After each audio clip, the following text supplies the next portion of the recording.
But yeah, apparently, as we find out once they escape torture, the vice president was working with AIM.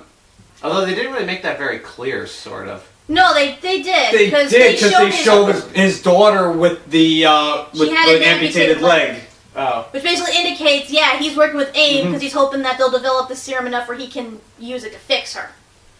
And then, and granted, that is well, then again, sort of a good reason, after that but Manchurian moment, I was completely out of the movie. I'm just Yeah. like, just give me the fucking ending, the final battle. But yeah, basically, so they hijack Air Force One, and in a no autographs please sort of moment, the main villain melts the door handle. Well, it's more like the assassin, like the main thug guy. He wasn't. That was him. No, it wasn't him. It was him. Was it him? It was him. I don't think. No. Yeah, it was him. No. It was the guy from Maine. The guy who declares himself the Mandarin. No, it was another guy. I'm confused. Yeah. In any case, he has this no autographs moment, please. He shoves two people asking for autographs into the plane and locks the door by melting the freaking handle. And then he goes to obliterate the room that the president's supposed to be holed up in. Oh yeah, shooting guns within an airplane. Real smart. Yep. But yeah, so basically, all these people are trapped in the confines, and the back of the plane gets blown up. So all of them start flying out, and then we get to where you're talking about. Right. That leads to probably like the best scene in the movie is when Iron Man goes to save the falling people. Because it is pretty cool, because for once we actually see Iron Man doing something heroic. Yeah, skydiving. Actually saving people. They He use rescues them by skydiving. skydiving. It's freaking It's like the opening to Wii Sports Resort where you're doing the thing where you're jumping out of a plane and you're trying to tag on to the people. That's what it reminded me of. Because he obviously can't rescue. Grab on. He can only He can only hold 4 people, but there are 11 people falling. So he does. So they do like this thing where you like your plot where you're skydiving and you grab everybody's hand and he electrifies their hands. Form a circle. Yeah. That's what it was. I couldn't take that scene seriously. I'm sorry. I know you think that was great, but I couldn't take it seriously. It's like wee. No, trust me, it was hilarious, but it Sully felt Sullenberger did it better. It was the closest thing to a superhero film. Yeah. And then he does something stupid by not paying attention, and his suit gets broken into a thousand Oh yeah, pieces. that's the thing. Yeah. That's the thing that kind of ruins the scene. It's not him that actually saved the people. It's his suit. Yeah. That he's controlling from a boat. Mm-hmm. And like we mentioned about the suit before, or I should say the retard suit, this thing is extremely flimsy. Like, you know how in most comedy horror films where people will be backing up against the wall and they happen to back into a suit of armor which instantly collapses?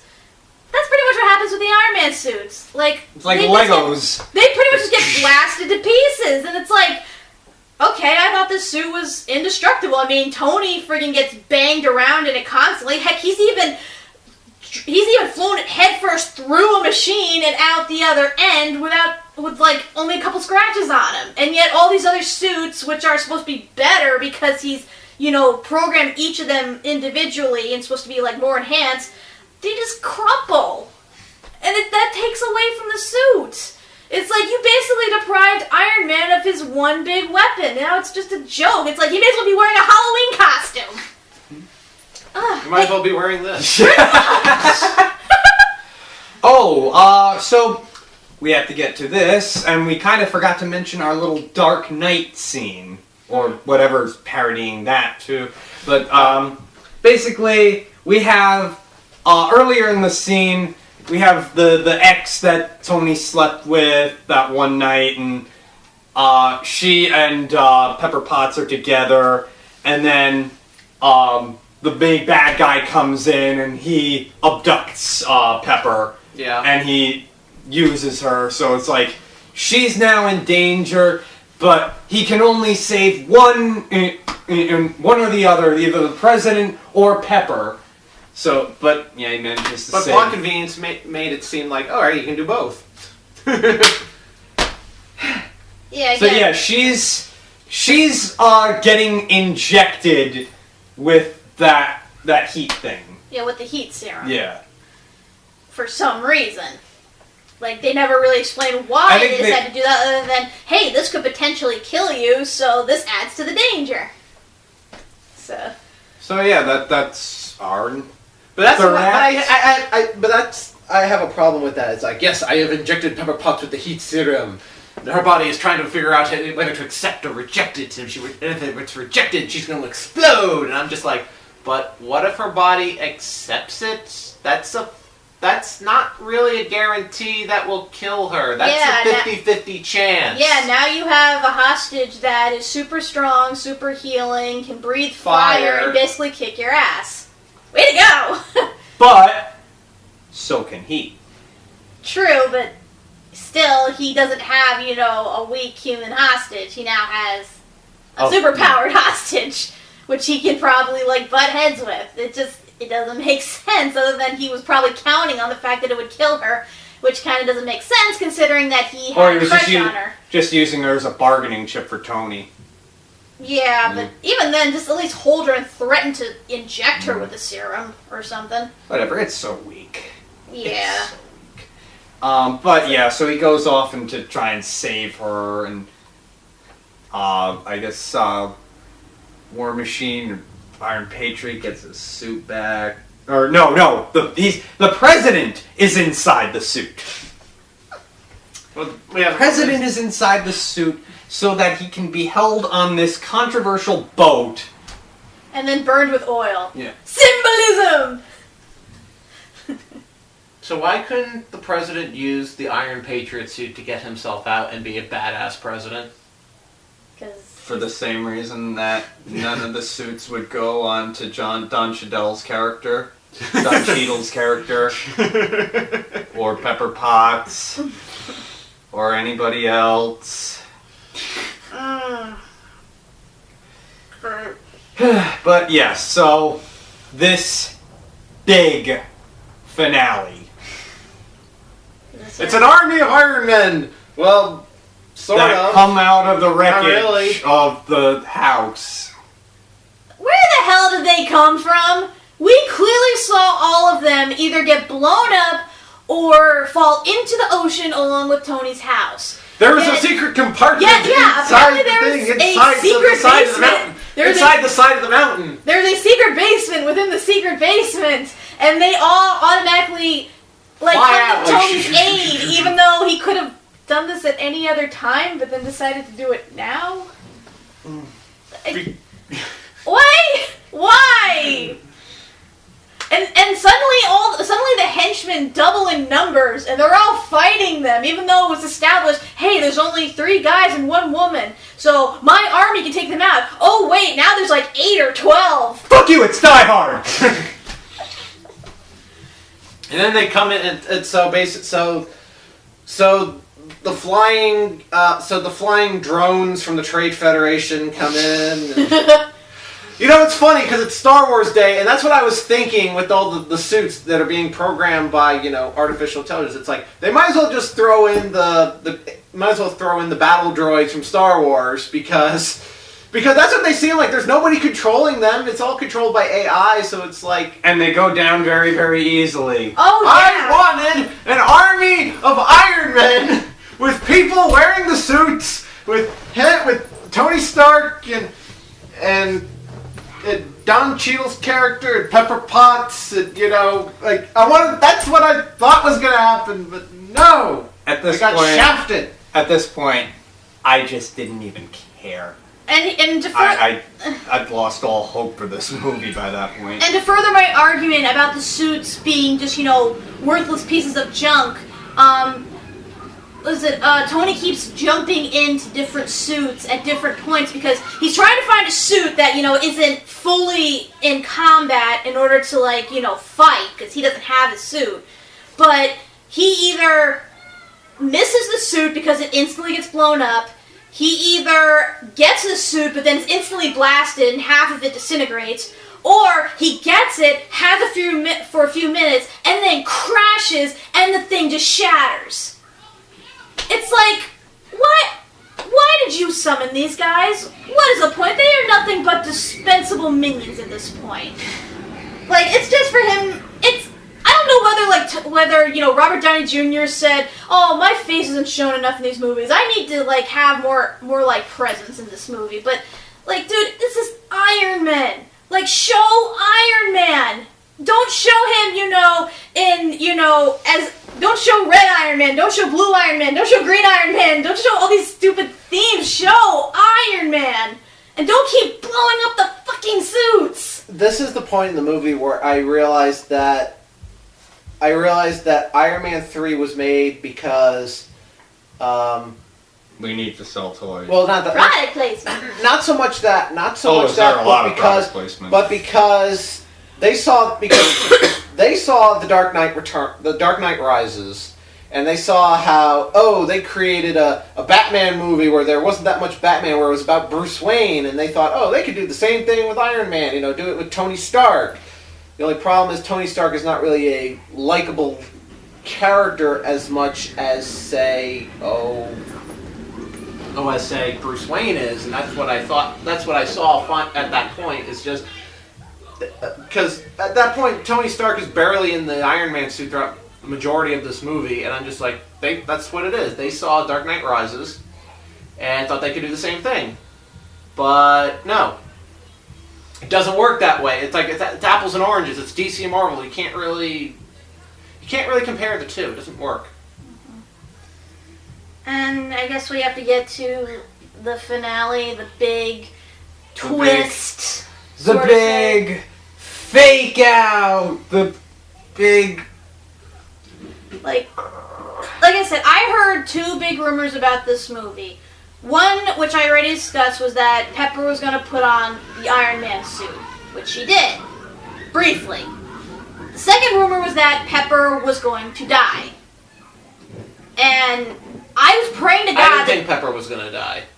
Like, I was praying to God that this wouldn't happen, because that is a horrible, horrible cliche in all superhero movies that seriously needs to die, because it basically makes the female characters nothing more than either eye candy or disposable love interests.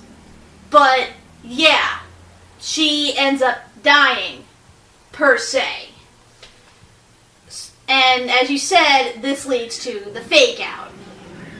So, basically, Pepper is like dangling off this building that Tony had blown up. He tries to catch her. She falls into a thing of fire. And he's thinking, oh my god, she's dead. And the villain's like, ha ha, killed your girlfriend. I would have caught her. They go out. They duke it out. I was thinking one of the Iron Man suits got her. Seriously, because it's like... Yeah, but she disappeared within the flames. But those things are so flimsy, they can't survive fire. But you already knew that she had been injected with this healing heat stuff. You already knew that most of these people had been faked out before, that you thought they were dead, but they just keep coming back.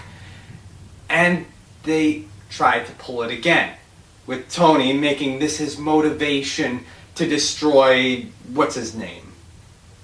Mandarin. Mandarin. Yeah, at this point now he's Mandarin. Yeah.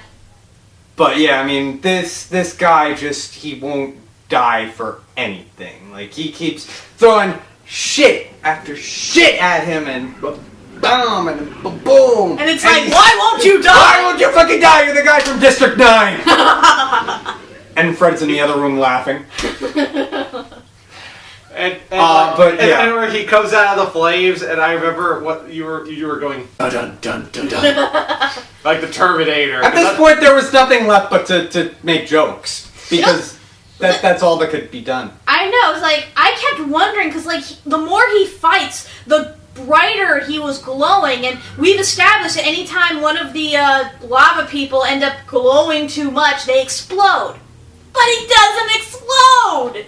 So yeah, he's basically, after getting numerous shots to the face, numerous bang, boom, boom, he should be dead, but he isn't. Even gets his fucking arm cut off. Yeah, gets his arm cut off, but he grows it back, and then he goes over to Tony to deliver the kill, and guess who comes back? to destroy him, sort of. Pepper Potts! Oh my god, she's not dead? Surprise! Oh my god. And not only that, not only is she now a superpowered lava person, but she manages to gain control of some of the Iron Man armor and fights him. Well, she uses fucking kung fu moves up against him that we've never seen her use before. She has like a ferocity of a fighter. And she fucking beats him! And then she turns to Tony. And that is where that other quote comes. That was very violent, wasn't it? Way to ruin your awesome scene, Gwyneth Paltrow! That is all this movie was violence! And excessive amounts of it! Yeah, you don't need to point it out. We clearly saw it in the past, 2 hours? It was very graphic! It was very violent! That was all this movie was violence! Steeped atop violence on top of violence! Oh, and just... And it will be the #1 movie in America. Oh, and the clincher? Like, she manages to defeat him, but just to make sure that he is dead, Iron Man, despite the fact that he's established that the suit will only go on to him, makes his retard suit go on to the guy, covering him completely, and launches a self-destruct code, blowing the guy to pieces. But that doesn't kill him. And it doesn't make sense, because A, that thing shouldn't be going on him because it's not genetically programmed to, and 2, if you already genetically programmed something only to go on to yourself, why do you need a self-destruct button? Wouldn't you do that if the suit fell into the wrong hands and you needed to either destroy the suit or destroy the person within it? Like, have one safeguard or the other. You don't need both. Oh yeah, and Don Cheadle got his suit back and saved the president. Yay. So everything's wrapped up in a tight little bow. Mm-hmm. And then they proceed to keep wrapping it up in a tight little bow. A little too stringing tight. stringing it up. Suddenly, Tony's like, you know what, I don't want to do this anymore. No. We got no. It's like, okay, we gotta fix Pepper Potts. Okay, so we fix up Pepper Potts. You know what? As long as I'm here in this hospital. No. First, he launches, and here we go with the Dark Knight Rises again, the Clean Slate program! Which basically self-destructs all the Iron Man suits in the air into little, like fireworks almost. It's 4th of July. Even though it's Christmas, but that's beside the point. Yeah, it's alright, he destroys, so he destroys all that. Yeah, and he does this because throughout the entire movie, he keeps reiterating the point that he doesn't want to endanger Pepper's life because she's the only person in the world that's important to him, even though he willingly and constantly puts her life in danger. And then finally, you know, in order to appease her, he decides, fuck the rest of the world, I'm just gonna destroy my suit. It's like, great. And then we get to what you were talking And about. then they get to a hospital, and, you know, we gotta fix Pepper Potts, you know, from the heat thing. Which they're somehow able to do, And even though that entire scientific operation wasn't able to figure it out. But somehow they figure it out, and then the biggest slap in the face. And Tony's like, well, you know, as long as I'm here in this hospital, I might as well just get that shrapnel that's out of my heart that's been piercing at me for the last 2 movies. So that I can remove the machinery in my heart. Alright. Biggest bitch slap in the face. He could have done this, apparently, at any time. He could have done that at the end of the first Iron Man movie. He could have done it at the end of the second Iron Man movie, but no! Now's the time he decides to do it!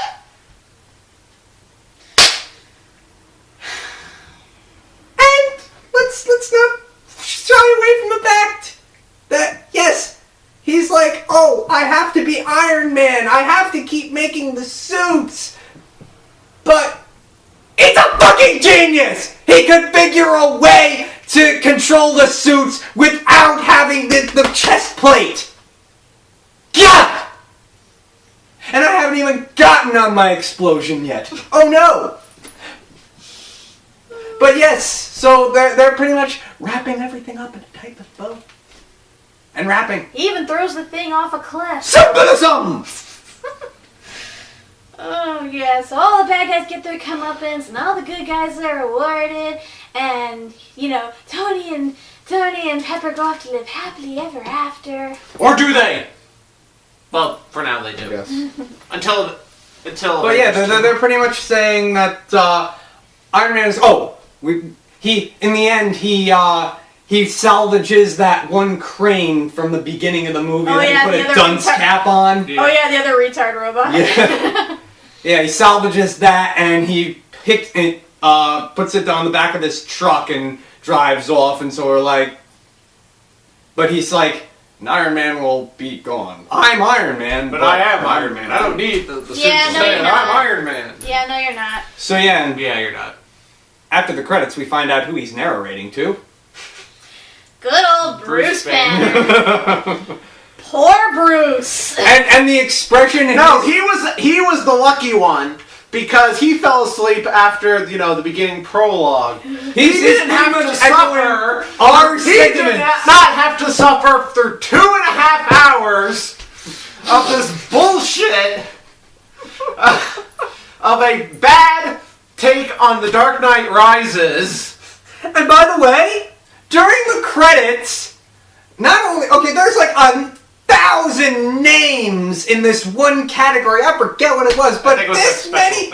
Yeah, probably special effects, but this many people had their names tied to this one. They needed like 1,000 of these people just to do one scene, one effect. But I digress.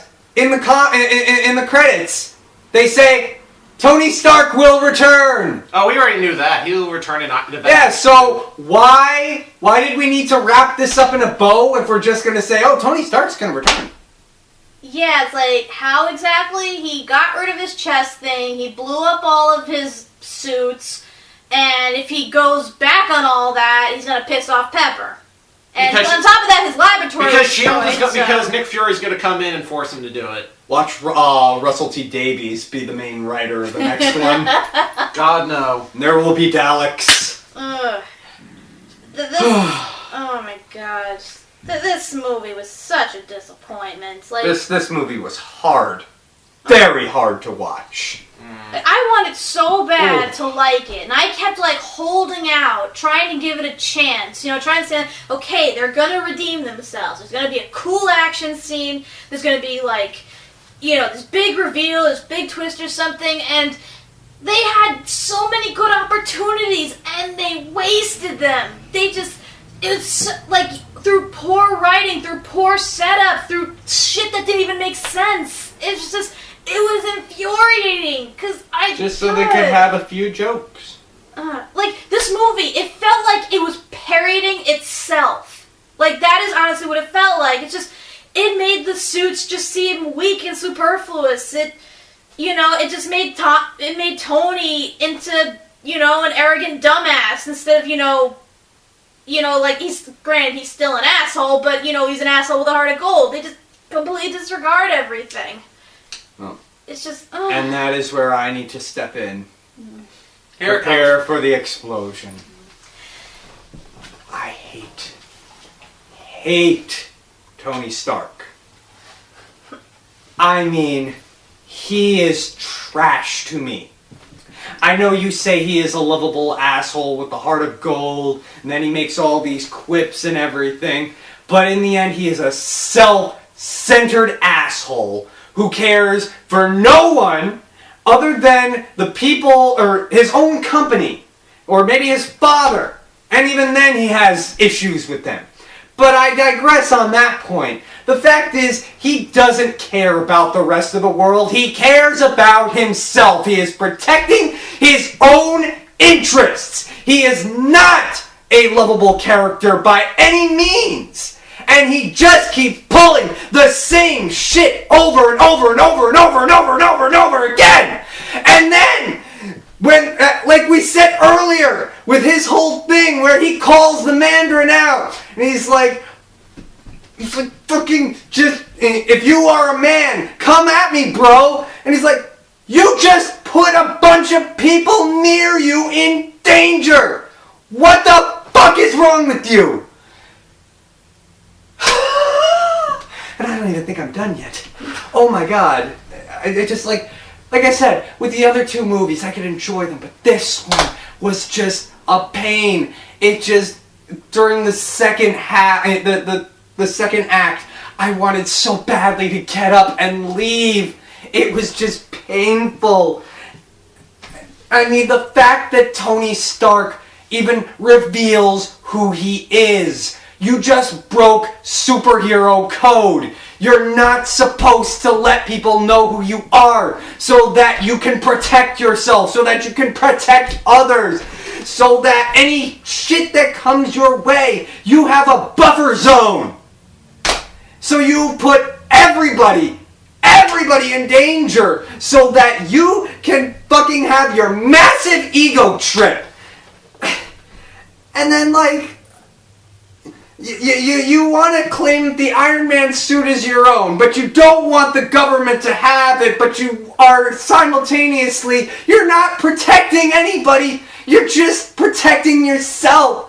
You are a self-centered asshole. Yes, you say a few funny things, but generally you are the most despicable person ever. You are not Batman. You don't care about people except for yourself. And that was my explosion.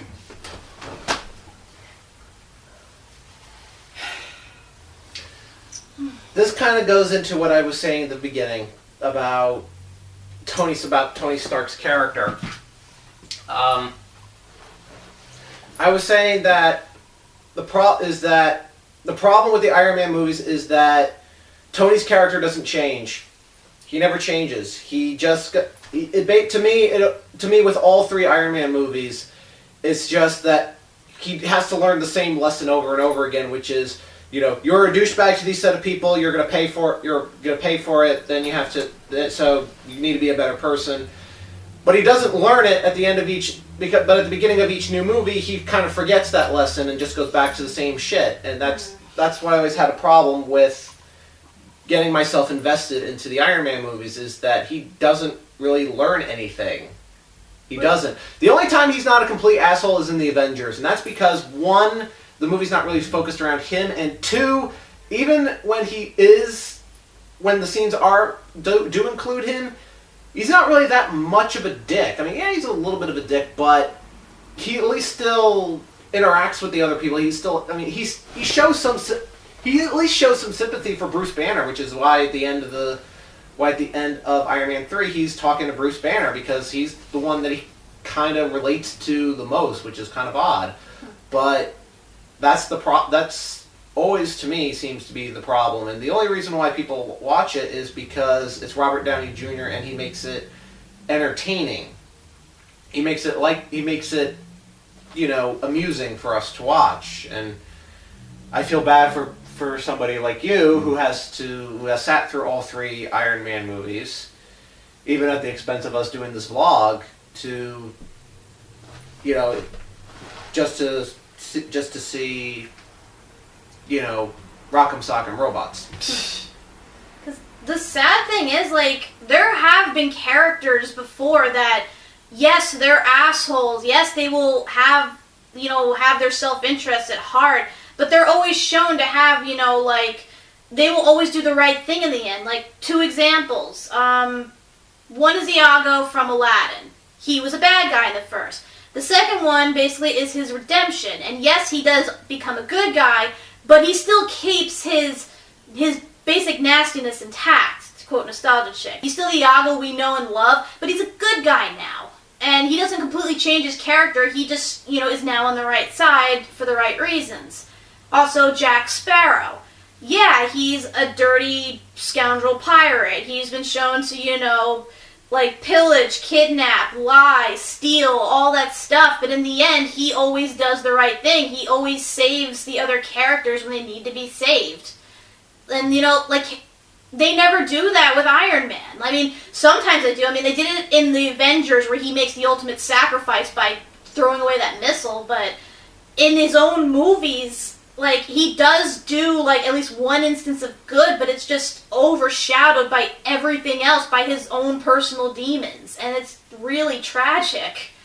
Because I really do like this character. I really do like Iron Man, and I like the fact that, you know, he's different than most of the other superheroes, like, say, Captain America or Superman, who's just, like, full-on right justice driven, you know, pretty much Boy Scouts.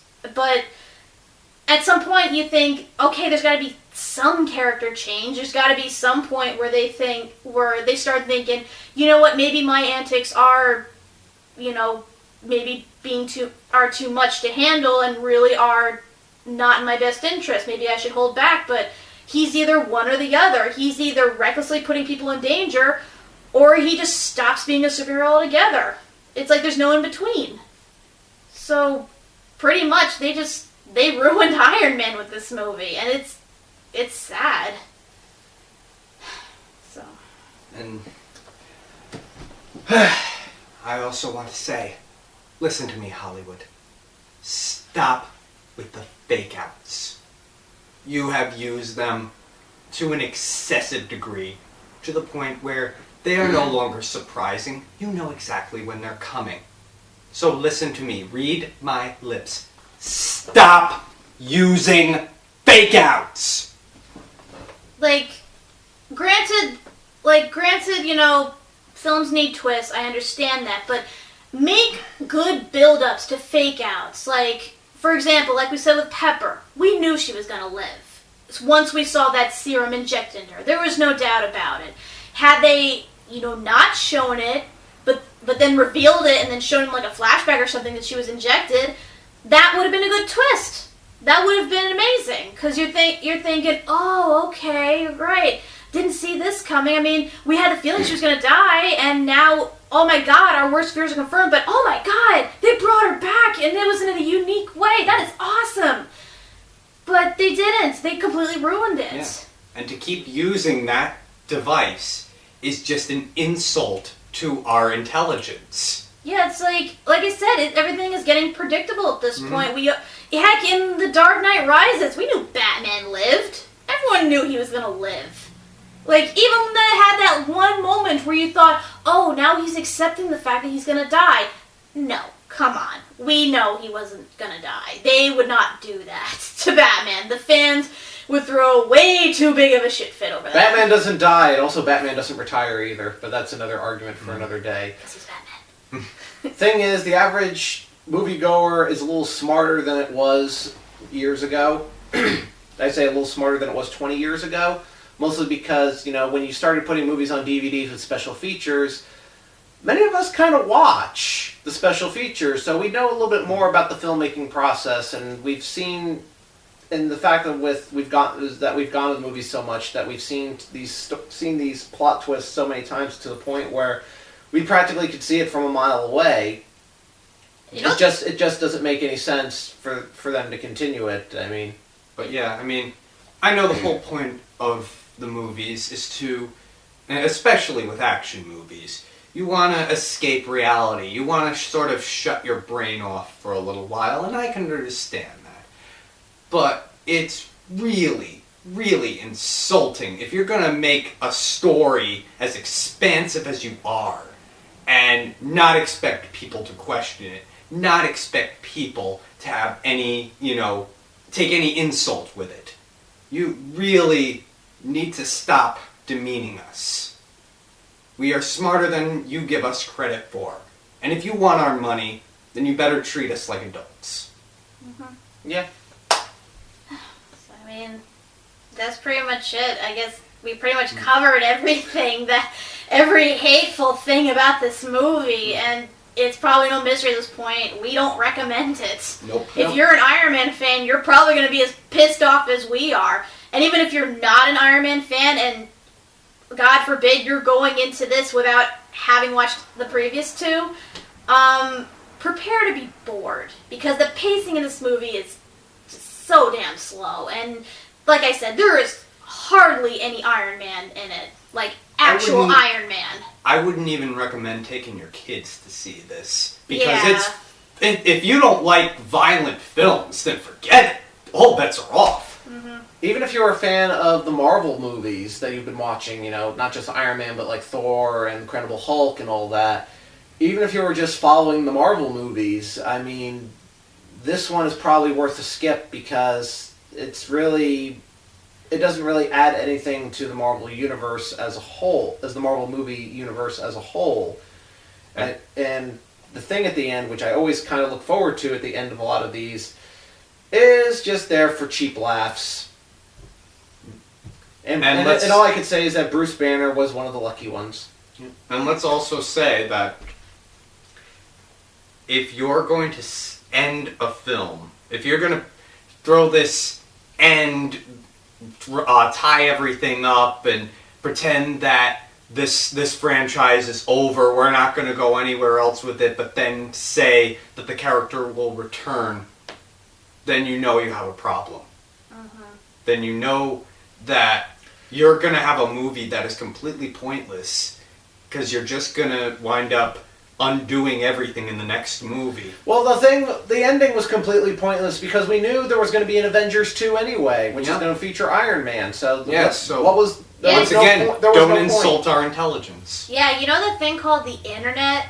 Yeah, we go on it. We find sources that know these type of things, that know when these certain movies are going to be made. And so there is no surprise or prelude to what's going to happen later down the line. And they're not hard to find. In fact, you wind up leaking them just for publicity. And it's not just all dribble. There is some truth in there. No wonder they keep trying to push SOPA. They're trying to prevent us from finding out the plots. But, yeah, so I don't recommend Iron Man 3. Like I said, I assume maybe once Avengers 2 comes out that you're going to have to watch Iron Man 3 just to see what leads up to him, not being Iron Man and then getting back into being Iron Man. But even then, I'm pretty sure they're going to fuck it up in some way. So if they had just let Pepper keep her powers and make her become get an Iron Man suit of her own, she could become the Iron Maiden. Yes, you missed an opportunity. You missed a fucking opportunity to make an awesome female heroine. She could have had the lava power. She could have learned to control them. She'd have armor and stuff. She'd either be an aide to Tony or be his partner. That would have been cool. You could have created a whole new mythos. You could have created a new comic series and everything. You could have created an actual good female superhero movie. But you wasted it. Way to go. We could have been listening to tracks of Iron Maiden in the process. It would have been awesome. That would be like our theme song. Oh, yeah, but only a dream. Only a dream. So, with that being said, we're going to wrap this up then. So... Until next time, I'm One Sat Morn. I'm Y2 Staller. And I'm Cat T Critic, and this has been... Yo, open up. Wait, what was that? Nick Fury? Yeah, it's me. Who else were you expecting? Well, we thought you were black and a little less hair.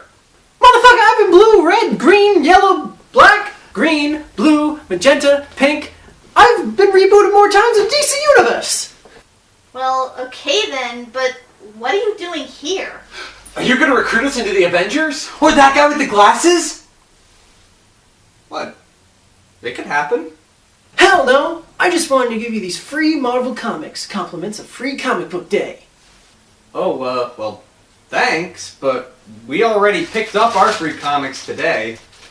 Well, I sure as hell ain't keeping them. I've had fanboys bugging me all day about these damn things, and I didn't even need most of them. That's why I've had several truckloads delivered to your houses.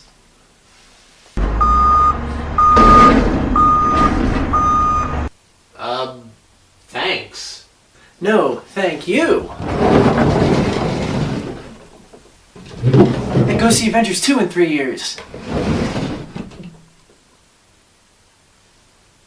Well, that was weird. You want to get shawarma? Fuck yeah!